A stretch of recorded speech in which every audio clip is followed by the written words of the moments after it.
Le 22 juin 1941, lorsque l'Allemagne nazie a envahi l'Union soviétique, a commencé l'une des campagnes les plus impitoyables de l'histoire. En réponse, plus de 800 000 femmes soviétiques se sont enrôlées pour défendre leur patrie, occupant des rôles tels que tireuses d'élite, pilotes, infirmières et partisanes. Elles ont non seulement affronté les dangers du front de bataille, mais ont également subi une brutalité inimaginable lorsqu'elles étaient faites prisonnières. Parmi les milliers capturés, peu ont survécu pour raconter leur histoire. À quelles atrocités ces femmes ont-elles été confrontées? Découvrez les abus et les fins les plus tragiques qu'ont subis ces guerrières, allant des tortures et exécutions aux travaux forcés qui ont détruit leur vie. Bienvenue à The Marshall Memoirs. La mobilisation féminine dans l'armée rouge, réponse à l'invasion nazie. La matinée du 22 juin 1941, l'opération Barbarossa marqua le début de l'un des épisodes les plus dévastateurs de la Seconde Guerre mondiale. Avec l'invasion nazie de l'Union soviétique, le conflit changea radicalement d'échelle et de brutalité.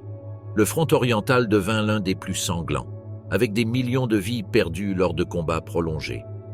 Face à cette attaque surprise, l'Union soviétique fut contrainte de répondre immédiatement et massivement, en mobilisant toutes les ressources disponibles, y compris un nombre sans précédent de femmes dans des rôles militaires. Jusqu'à ce moment-là, les femmes avaient été en grande partie reléguées à des rôles secondaires ou de soutien dans les conflits armés. Cependant, la nécessité urgente de défendre le front oriental et l'idéologie soviétique, qui promouvait une plus grande égalité des sexes dans le cadre communiste, ouvrirent la voie à l'intégration directe de milliers de femmes dans l'effort de guerre. L'appel aux armes ne fut pas une option, mais une nécessité. L'État soviétique dépendait de l'ensemble de son peuple pour résister à l'invasion nazie. L'armée rouge avait non seulement besoin de soldats, mais aussi de personnes formées à la guerre moderne, où l'aviation, l'artillerie et les tactiques de guérilla joueraient un rôle crucial. Dans ce contexte, plus de 800 000 femmes furent recrutées pour servir dans diverses fonctions au sein des forces armées soviétiques. Bien que beaucoup d'entre elles aient exercé des tâches traditionnellement féminines, comme les soins infirmiers, un nombre important fut formé au combat direct. Le gouvernement soviétique encourageait activement la participation féminine, mettant en avant la femme comme symbole du sacrifice et de la résistance nationale. La propagande de guerre représentait les femmes comme des héroïnes prêtes à mourir pour la patrie, ce qui, bien que source d'inspiration, les transformait également en cibles évidentes de la violence ennemie. Cet appel aux armes ne fut pas sans défi. L'incorporation massive des femmes dans des rôles militaires fut accueillie avec un mélange de soutien et de scepticisme, tant par la population civile que par les militaires eux-mêmes. Les commandants, habitués à diriger des forces masculines, durent s'adapter à cette nouvelle réalité, dans laquelle les femmes joueraient un rôle actif dans le combat, et non plus seulement comme soutien logistique ou médical. Pour beaucoup de femmes, participer à la guerre ne fut pas seulement une obligation patriotique, mais aussi une opportunité de prouver leur valeur sur le champ de bataille. Cependant, la réalité était bien différente de l'image d'unité promue par le régime soviétique sous Iosif Staline. En plus de faire face à la brutalité de l'ennemi, ces femmes durent affronter les préjugés et la méfiance au sein de leur propre rang. Malgré leur bravoure, le respect de leurs compagnons n'était pas toujours immédiat, et les difficultés logistiques, telles que le manque d'uniformes adéquats et la pénurie de fournitures, aggravèrent leur situation. Ainsi, leur combat se déroulait sur deux fronts, contre l'ennemi et contre les barrières internes d'une société qui ne les reconnaissait pas encore pleinement. Certaines combattantes parvinrent à se distinguer sur le champ de bataille et dans la perception publique. Un exemple emblématique est celui de Lyudmila Pavlychenko, l'une des tireuses d'élite les plus redoutables de la guerre. Pavlychenko devint un symbole de la résistance soviétique, reconnue pour son habileté et sa précision. À la fin du conflit, elle fut reconnue internationalement et célébrée comme une héroïne, décorée de l'ordre de Lénine et honorée du titre d'héroïne de l'Union soviétique. Cependant, le sort de nombreuses autres femmes fut bien différent. Malgré leur courage et leur dévouement, leur service fut oublié après la guerre.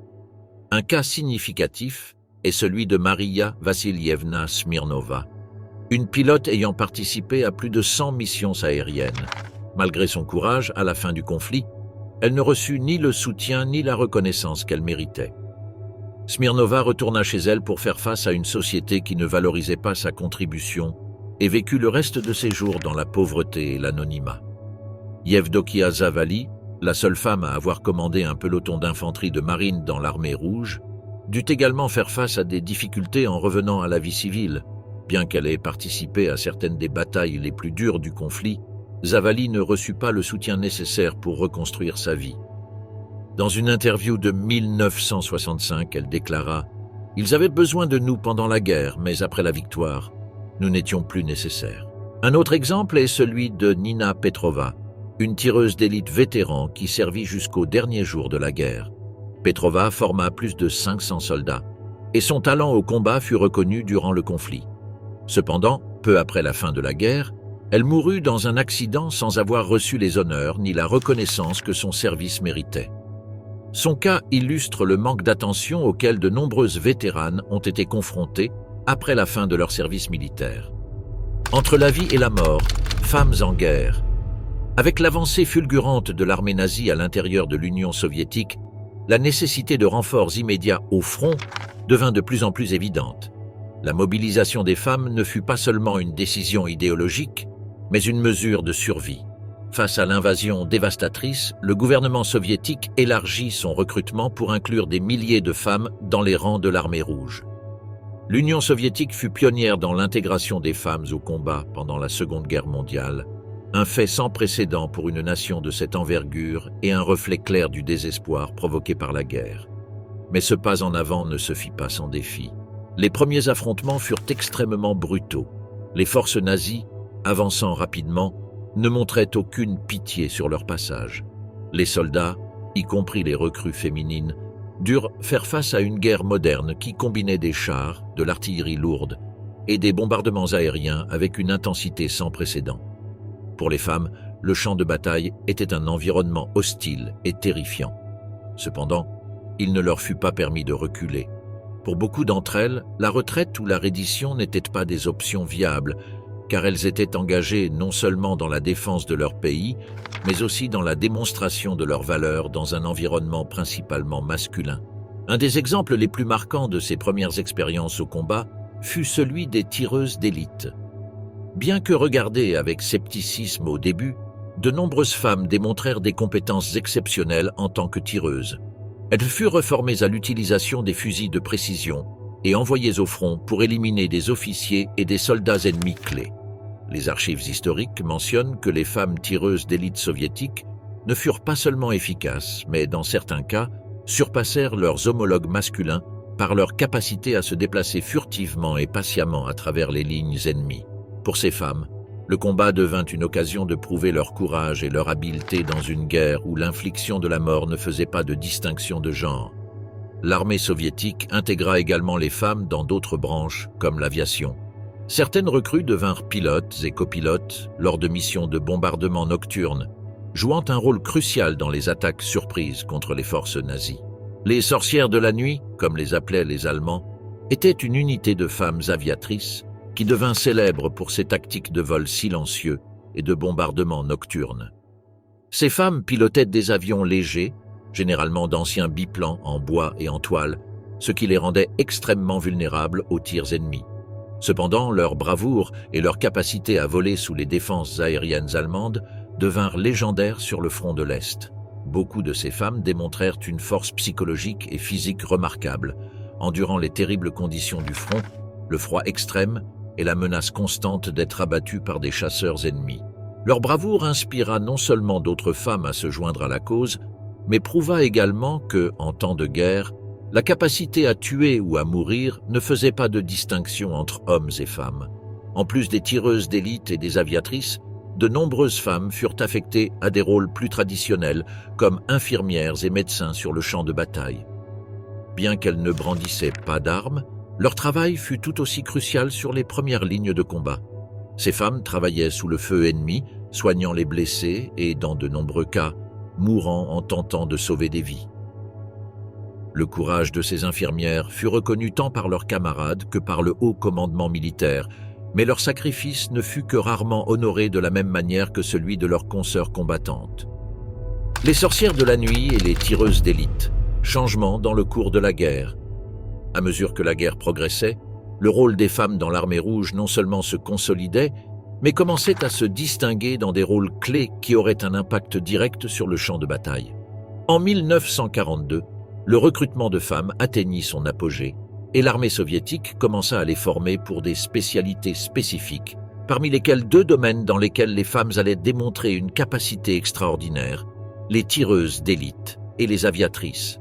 Les femmes qui servirent en tant que tireuses d'élite se bâtirent rapidement une réputation redoutable parmi les rangs ennemis. La formation de ces tireuses d'élite n'était pas seulement exhaustive, mais également extrêmement sélective.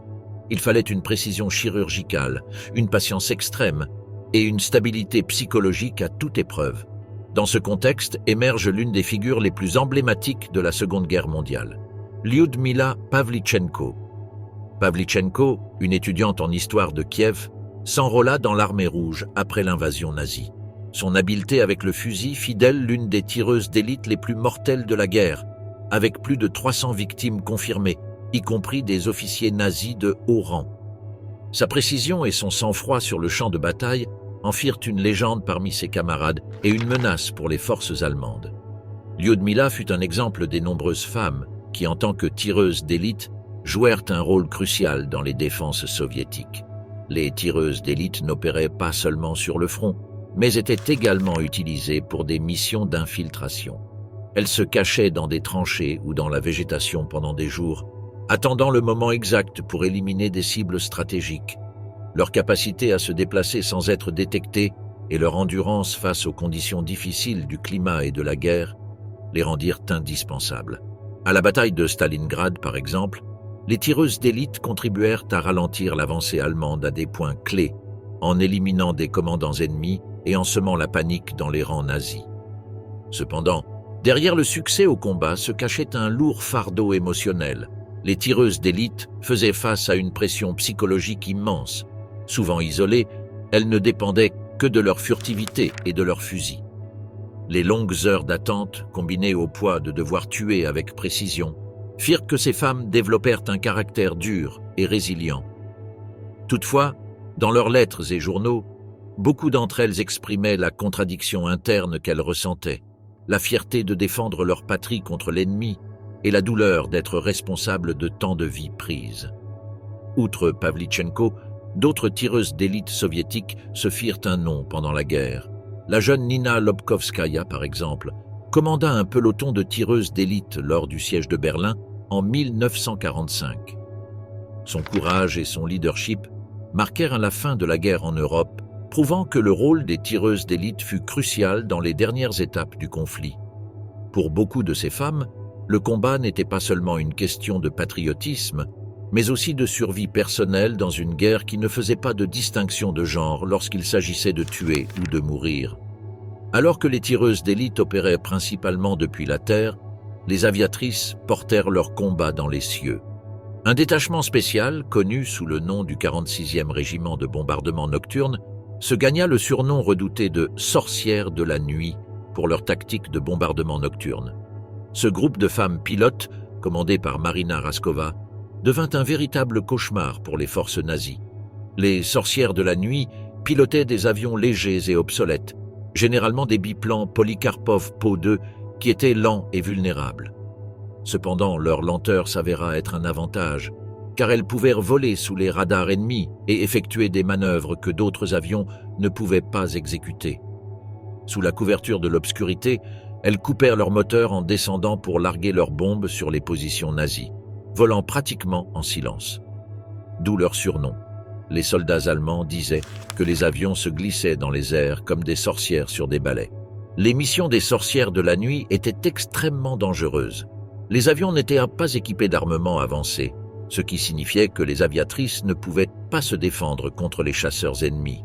Malgré ces limitations, ces femmes effectuèrent plus de 30 000 missions de bombardement tout au long de la guerre, contribuant de manière significative à ralentir l'avancée nazie dans le Caucase et d'autres zones stratégiques.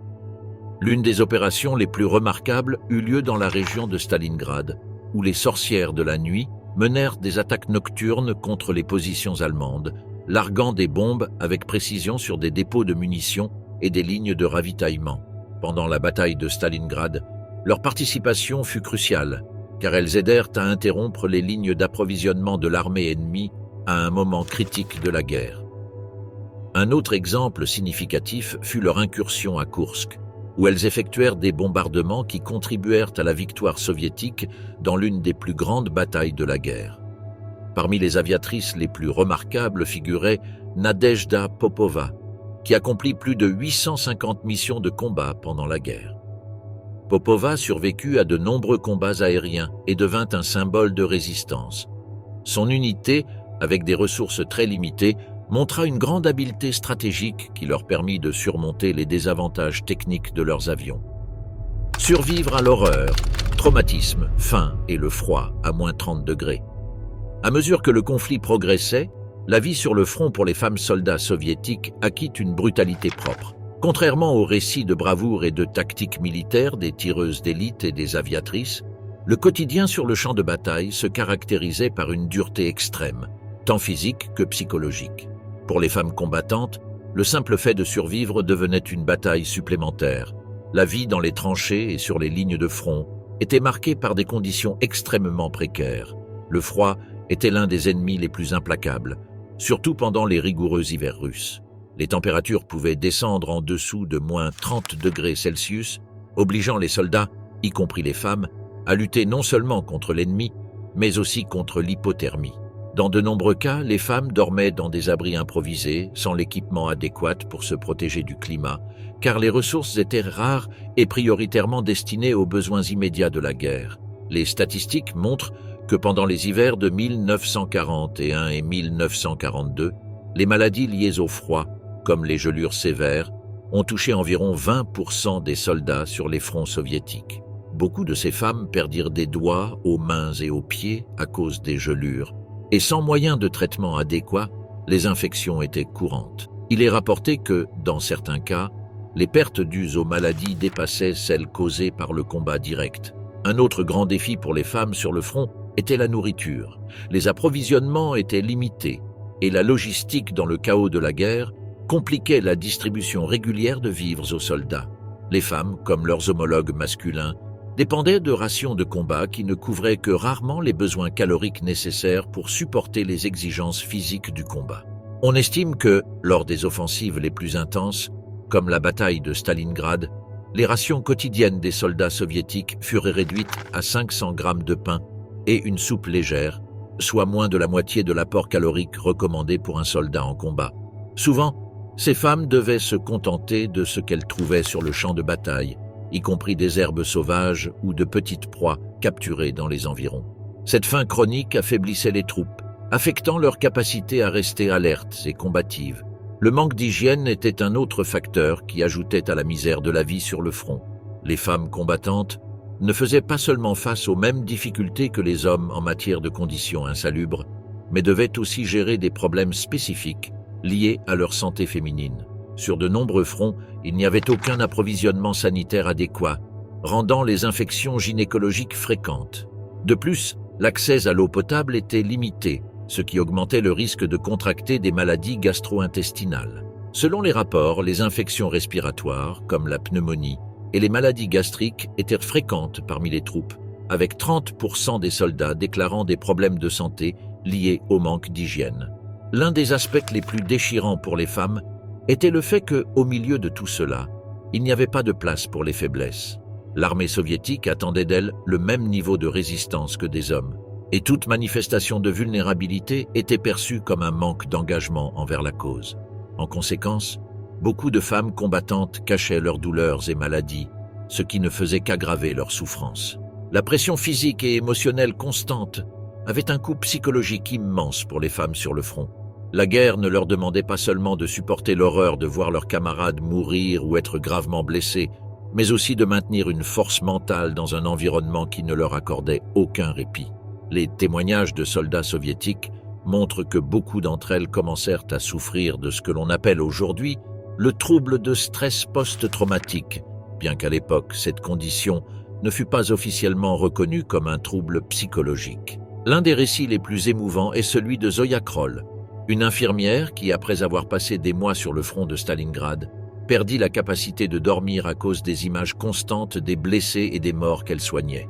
Zoya écrit dans l'une de ses lettres « Les cris des hommes blessés ne me laissèrent pas en paix, et même en fermant les yeux, je continuais à les voir.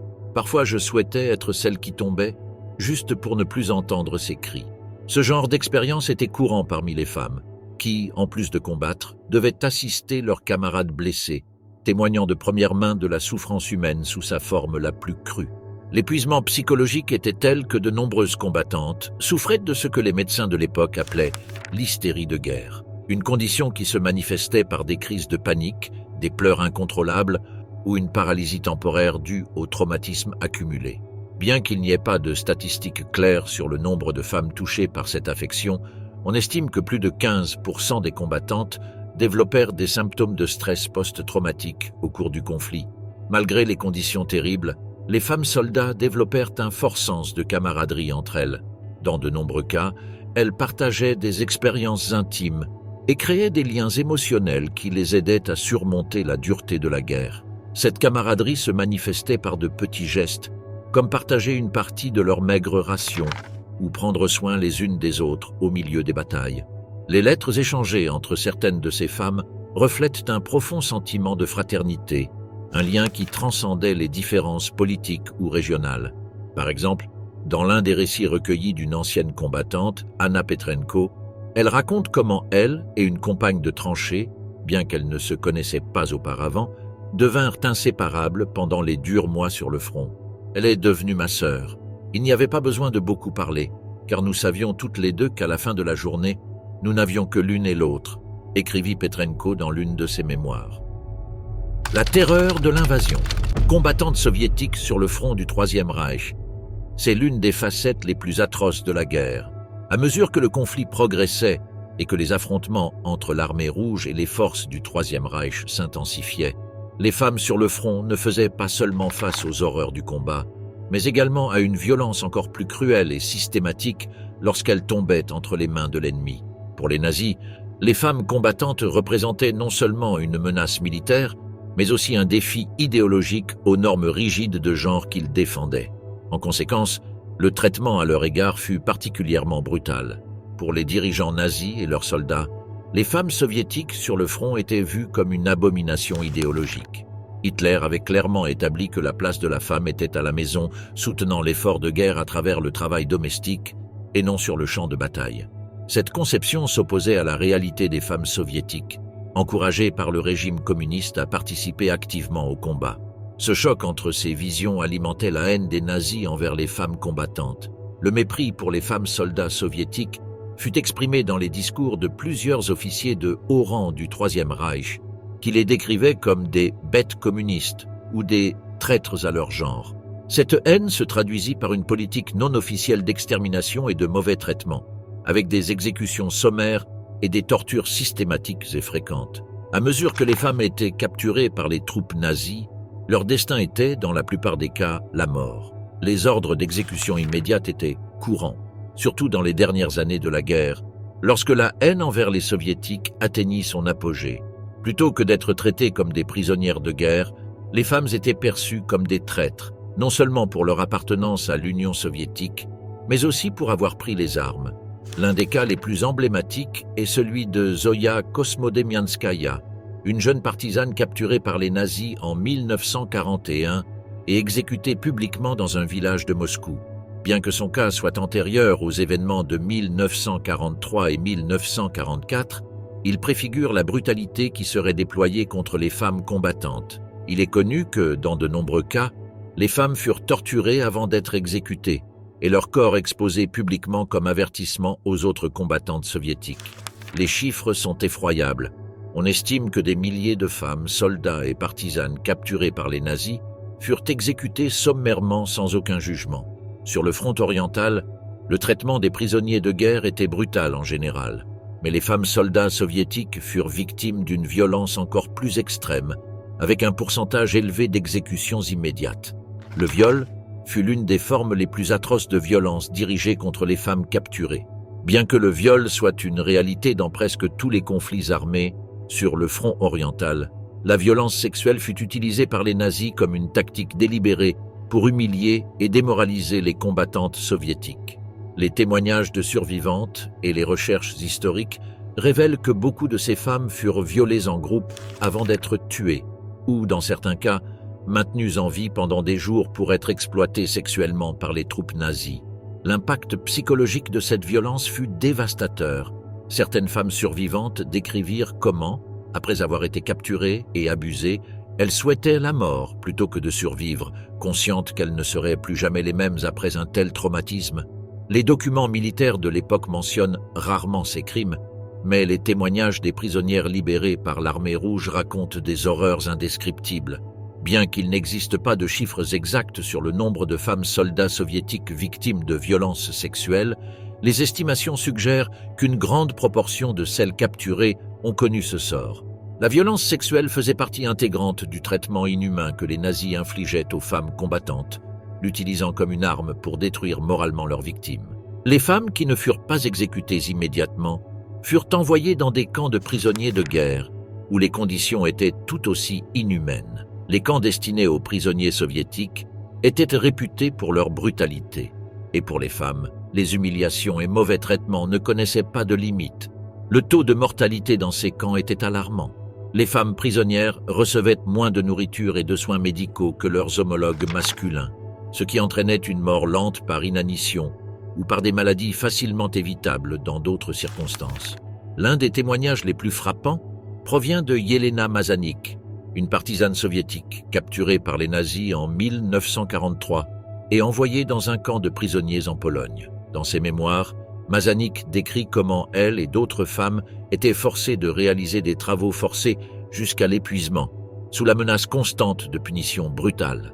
De nombreuses femmes, selon Mazanik, optaient pour le suicide comme un moyen d'échapper à la torture physique et psychologique interminable qu'elles subissaient au quotidien. La violence physique et sexuelle n'était qu'une partie du traitement cruel réservé aux femmes combattantes. Le terrorisme psychologique jouait un rôle tout aussi dévastateur.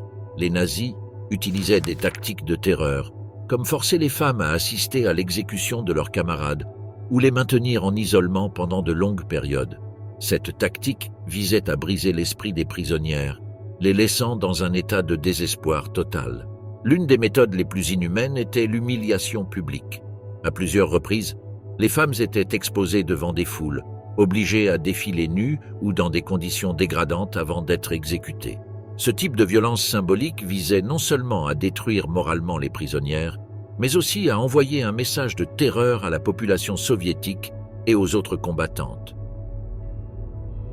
La brutalité déchaînée, massacres et tortures sur le champ de bataille.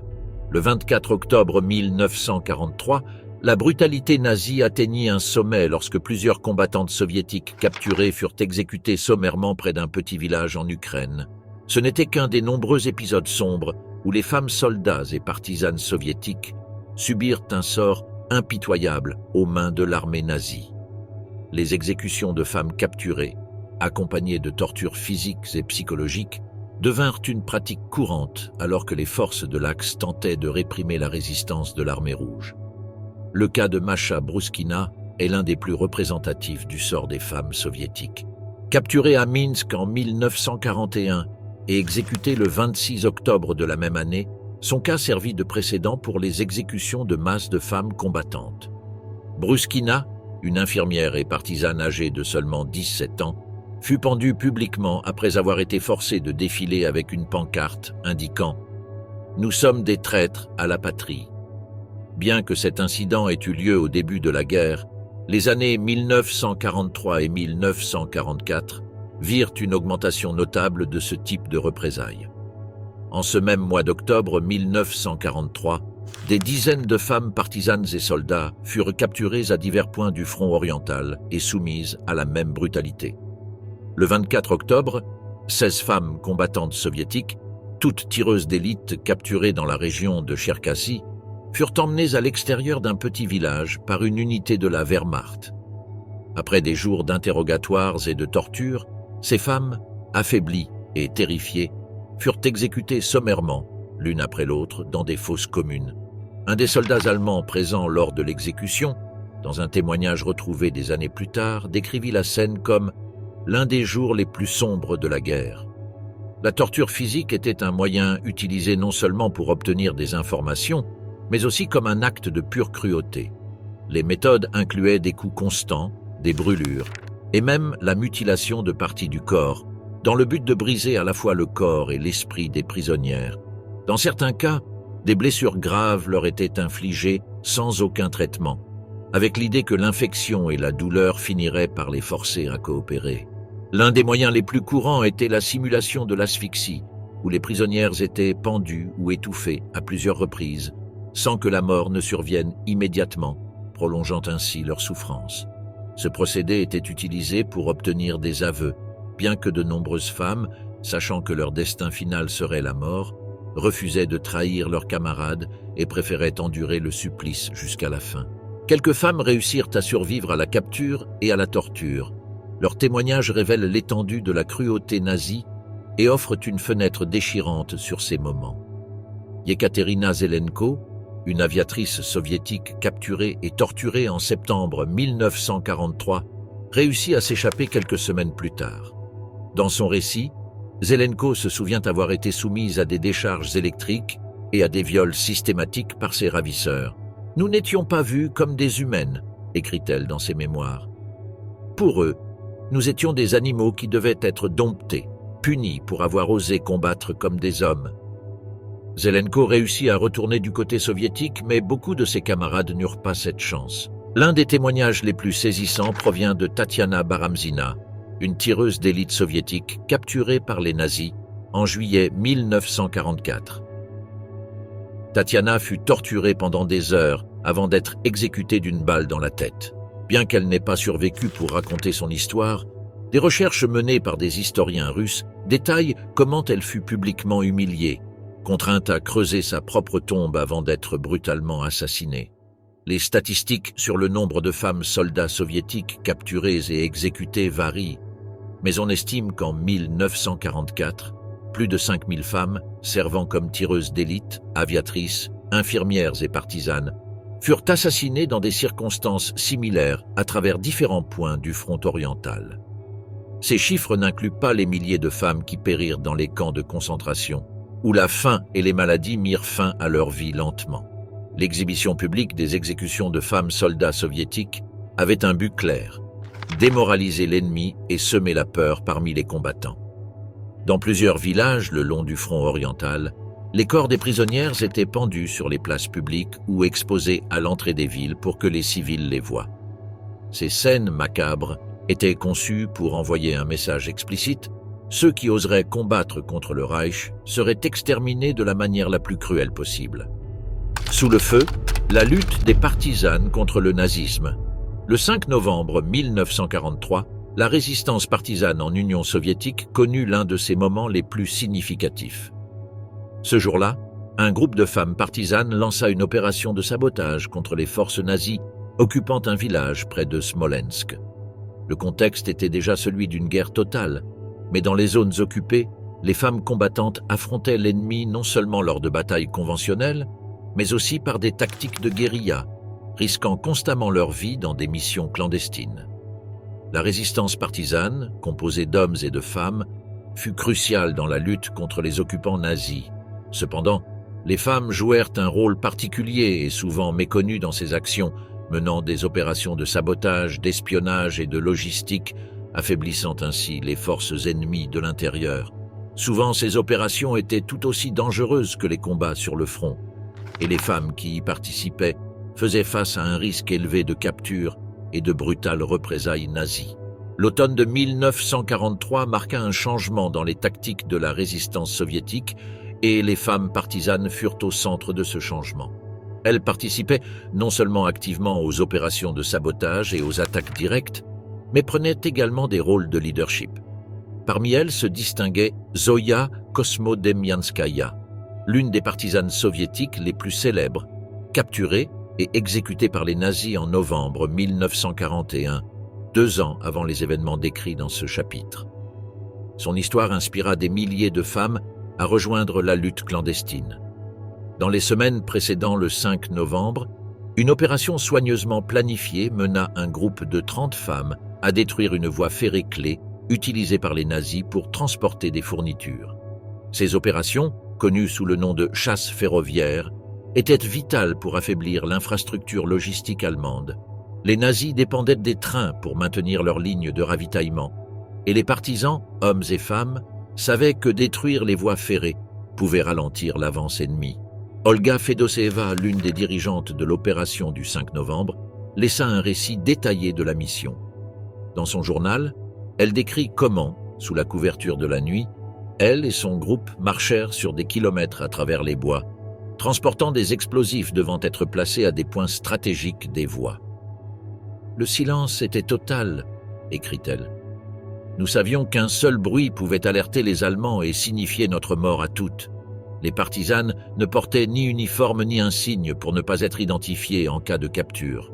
Cela les rendait toutefois des cibles faciles pour les représailles nazies qui ne respectaient pas les lois internationales de la guerre.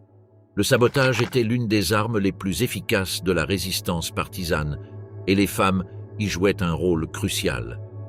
En plus de détruire les voies ferrées, elles attaquaient également les lignes d'approvisionnement et les dépôts d'armes. Dans un autre cas, Nina Onilova, une tireuse d'élite qui travaillait également comme partisane, mena une attaque contre un convoi allemand le 11 novembre 1943, détruisant un train transportant du carburant. Onilova, comme beaucoup d'autres femmes dans la résistance, combinait ses compétences militaires avec une connaissance approfondie de la géographie locale, lui permettant de mener des opérations avec une précision chirurgicale. Les femmes jouaient également un rôle essentiel dans l'espionnage. Une des tâches les plus dangereuses était l'infiltration en territoire occupé pour obtenir des informations sur les mouvements des troupes allemandes. Maria Polivanova, une autre partisane éminente, s'infiltra à plusieurs reprises derrière les lignes ennemies déguisées en paysannes, recueillant des données qui étaient ensuite utilisées pour planifier des embuscades ou des attaques surprises. Cette capacité à se déplacer entre les lignes ennemies fut cruciale pour le succès de nombreuses opérations de la résistance. La résistance partisane féminine paya un lourd tribut pour sa bravoure. Le 8 novembre 1943, lors d'une mission visant à détruire un pont clé sur la rivière Desna, un groupe de femmes partisanes fut pris en embuscade par une patrouille allemande. Après des heures de combat, les femmes furent capturées et exécutées dans une clairière de la forêt. Les Allemands exhibèrent leurs corps sur la place du village le plus proche comme avertissement à ceux qui envisageraient de rejoindre la résistance. Ce type de représailles était courant et souvent les familles des femmes combattantes subissaient également les conséquences, étant déportées ou assassinées. Maria Semyonova, une partisane qui participa à la même opération, fut l'une des rares survivantes. Dans ses mémoires, elle raconte comment elle et ses camarades furent encerclés par les troupes allemandes alors qu'elles tentaient de poser des explosifs sur le pont. « Ils nous ont découvertes juste au moment où nous allions terminer », écrit-elle. « Nous avons essayé de fuir, mais les balles nous ont atteintes avant que nous puissions atteindre la forêt. » Malgré les efforts pour sauver ses camarades, Semyonova vit ses compagnonnes tomber une à une aux mains de l'ennemi. La résistance partisane féminine faisait face non seulement aux dangers du combat, mais aussi à une lutte constante pour être prises au sérieux par leurs propres camarades. À de nombreuses reprises, les femmes étaient considérées comme des auxiliaires plutôt que comme de véritables combattantes. Cependant, avec le temps, leurs exploits sur le champ de bataille commencèrent à être reconnus, et beaucoup d'entre elles furent promues à des rôles de plus grande responsabilité.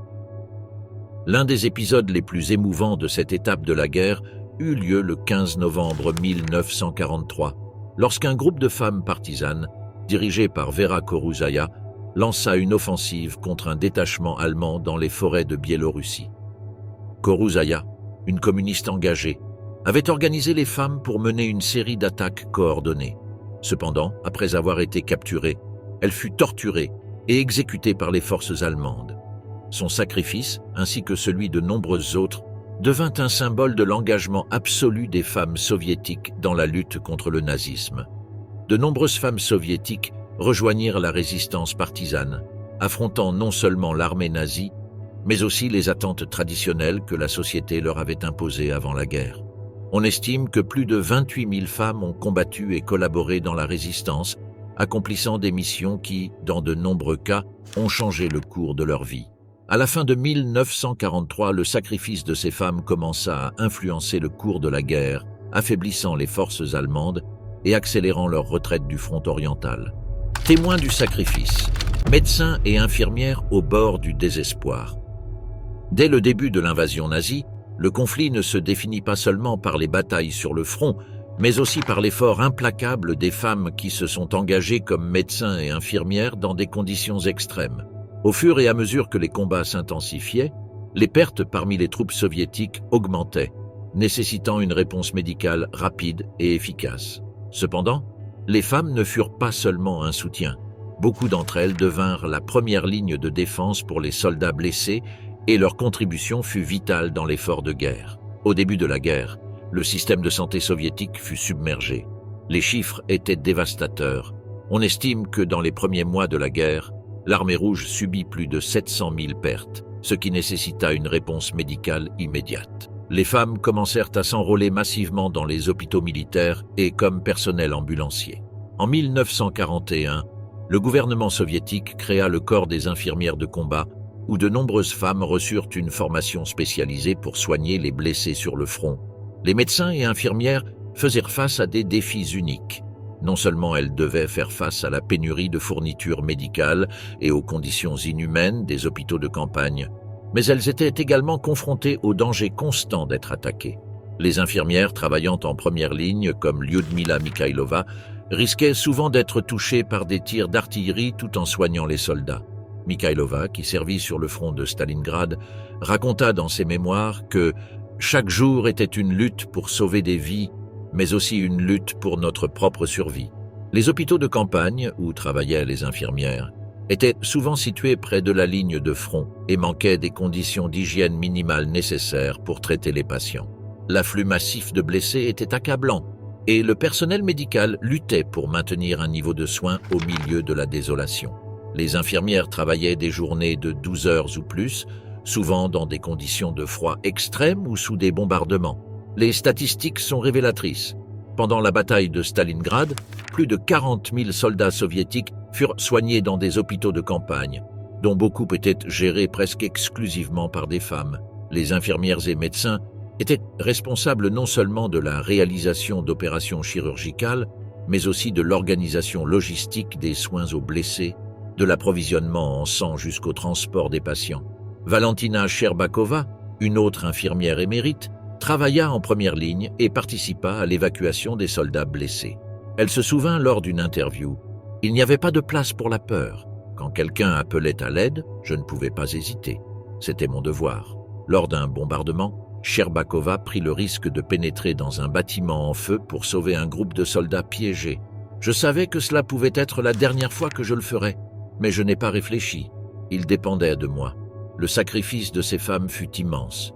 Parfois, lorsque le front avançait rapidement, les infirmières devaient abandonner les blessés dans des conditions critiques. Cependant, beaucoup choisirent de rester en arrière, prenant un risque personnel pour soigner ceux qui ne pouvaient être évacués. Cette dévotion à la cause était courante parmi les femmes qui servaient sur le champ de bataille.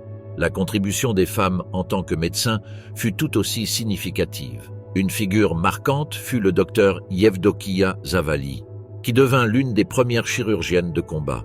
Pendant la bataille de Koursk en 1943, elle réalisa plus de 300 opérations dans des conditions de campagne, souvent dans des circonstances extrêmement précaires. La détermination de Zavali et son dévouement à sauver des vies lui valurent plusieurs médailles pour son courage et son efficacité. Zavali racontait que les premières opérations se déroulaient sous des tentes improvisées, où les conditions d'asepsie étaient presque inexistantes. Un soldat peut être à l'article de la mort, et il faut agir vite. Chaque seconde compte, disait-elle. Ce type de situation exigeait non seulement des compétences médicales exceptionnelles, mais aussi une force mentale incroyable pour garder son calme au milieu du chaos. Au fil du temps, leurs efforts furent officiellement reconnus. Le gouvernement soviétique commença à décerner des médailles et des distinctions aux femmes ayant servi sur le terrain, ce qui permit de mieux reconnaître leur rôle dans la guerre. À la fin du conflit, plus de 200 000 femmes avaient servi dans les forces armées comme personnel médical, et beaucoup d'entre elles poursuivirent une carrière en médecine après la guerre. Les héroïnes oubliées. la lutte inlassable pour la reconnaissance après la guerre.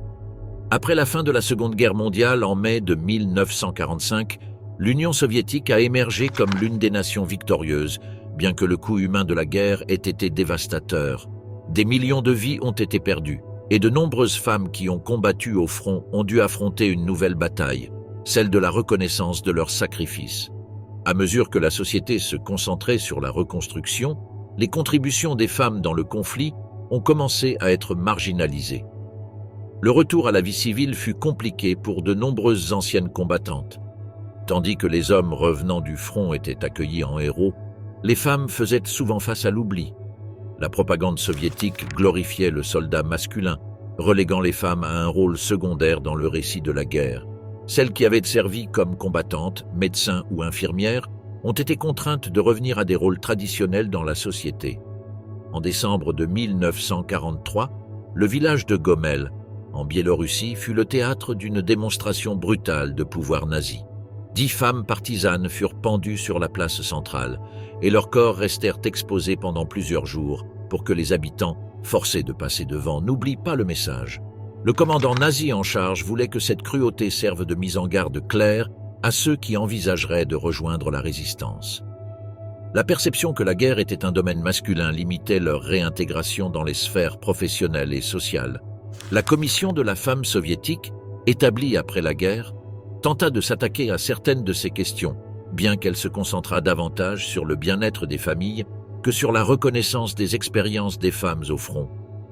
Tandis que le gouvernement reconstruisait l'économie et les infrastructures, les histoires des femmes combattantes devinrent un lointain souvenir.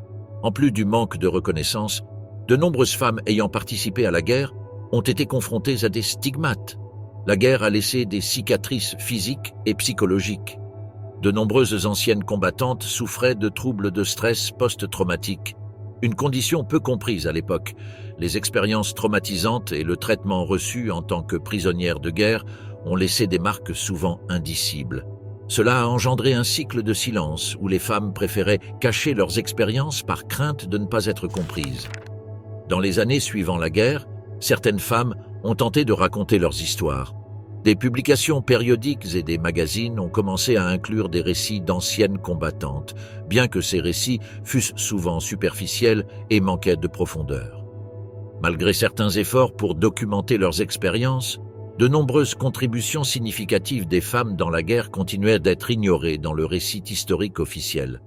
Dans une société centrée sur les héros masculins, les histoires des femmes, même de celles ayant accompli des actes héroïques, se sont effacées. Un cas notable fut celui de Maria Vassilievna Vassilieva, une ancienne combattante qui, après la guerre, consacra sa vie à documenter les histoires de ses compagnes.